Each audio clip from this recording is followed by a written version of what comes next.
Hey everyone, so far in our discussion of vectors, we've looked at vectors from a geometric standpoint, but now we want to start considering our vectors within a rectangular coordinate system. So the rectangular coordinate system is going to allow us to identify what we call the components of our vectors, and it's going to allow us to do a lot more algebra with our vectors instead of doing everything with pictures and geometry. So we need a couple definitions before we can get started though. All right, so a unit vector is just a vector with a length or magnitude equal to 1. Unit vectors are super important and are one of the basic building blocks of a lot of the work we do with vectors. One of the things a unit vector is used for is to describe purely a direction. So it's nice working with a vector of length or magnitude 1, because then that vector really is just kind of capturing the direction of the vector, and we can always multiply it by a scalar k to then adjust its size or scale it up or down. Another really nice and important use of unit vectors is it allows us to really embed our vectors within the rectangular coordinate system. So one of our unit vectors is the unit vector that we call I. So I is the unit vector that points in the positive x direction. Our other special unit vector is the unit vector denoted as j, and j is our special unit vector that points in the positive y direction. And so the idea is, with these two special unit vectors, I and j, we can describe any vector in our two-dimensional space or in the xy plane as a sum or difference of these unit vectors I and j. All right, so now let's go ahead and see how we can really describe any two-dimensional vector using these unit vectors I and j. So suppose we have a vector v just placed in our rectangular coordinate system somewhere in the xy plane, and we'll also have to know the x and y coordinates of the initial and terminal point of our vector v. So let's go ahead and say its initial point is at the point x1, y1, and its terminal point up here will be at the point x2, comma, y2. So remember, I is like our unit vector in the x direction, and j is like our unit vector in the y direction. And so now what we want to figure out how to do is how can we decompose any vector v into a sum and difference of some scalar multiples of these unit vectors I and j. And the way we're going to do that is basically by visualizing a right triangle within the vector v that we have. So we can just bring a vertical line down from the terminal side or terminal point of our vector until it intersects the horizontal line that we would draw coming out from our initial point. And so that creates this little right triangle here. And now we can describe the height and base of this right triangle using the coordinates of those terminal points, x1, y1, x2, and y2.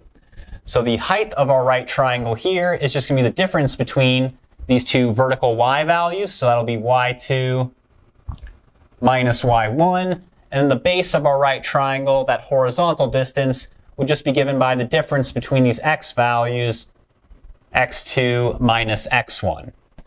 All right, and so now we actually have the information we need to express our vector v using our unit vectors I and j and these points x1, y1, x2, and y2. So this horizontal distance here we can think of as a horizontal vector, right? A vector pointing in the positive x direction. And so that means we can also think of that vector pointing in the positive x direction as a scalar multiple of our unit vector I.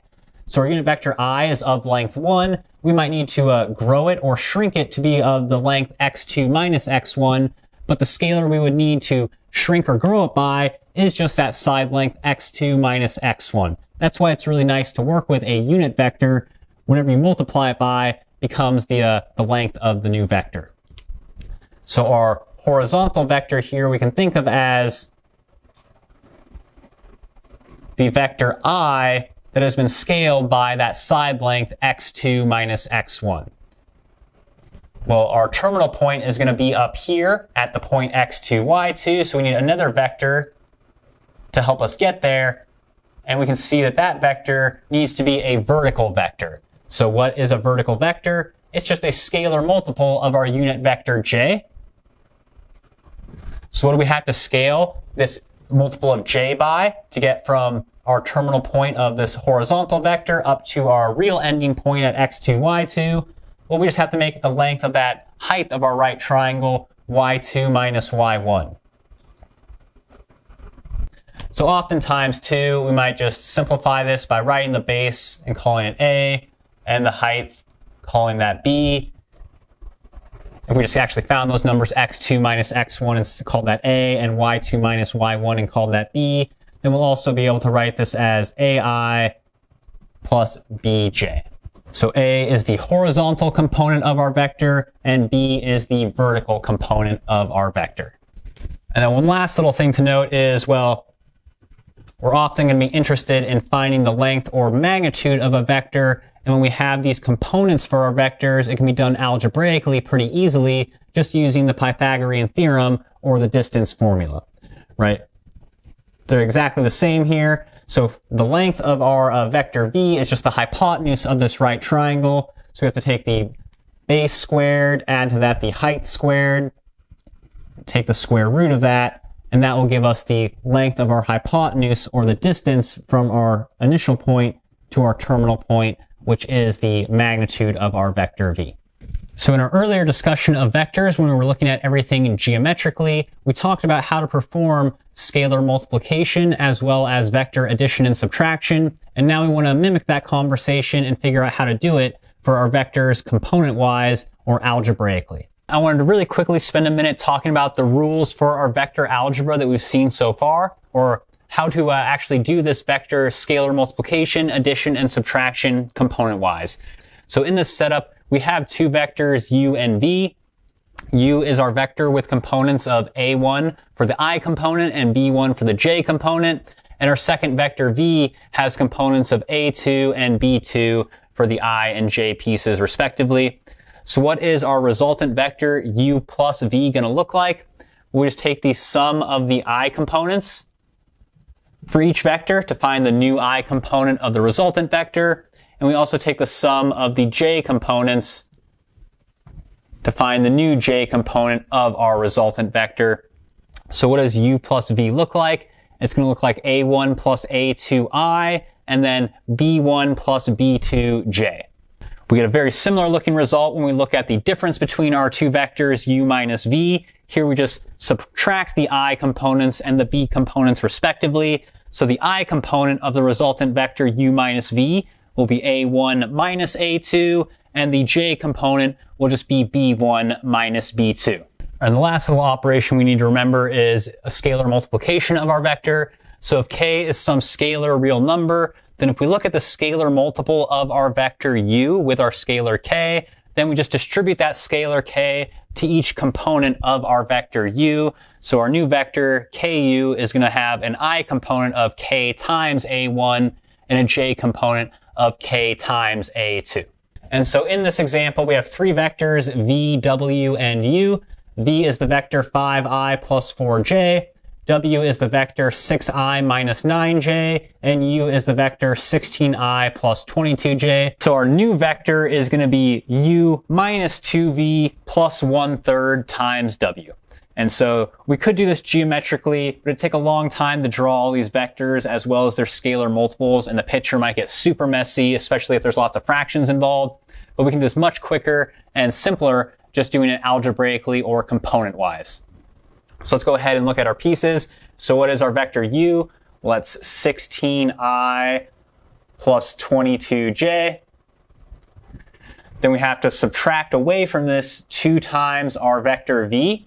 Well, our vector v has components of 5i and 4j. After that, we add on 1/3 of the components from our vector w, which our vector w was 6i minus 9j.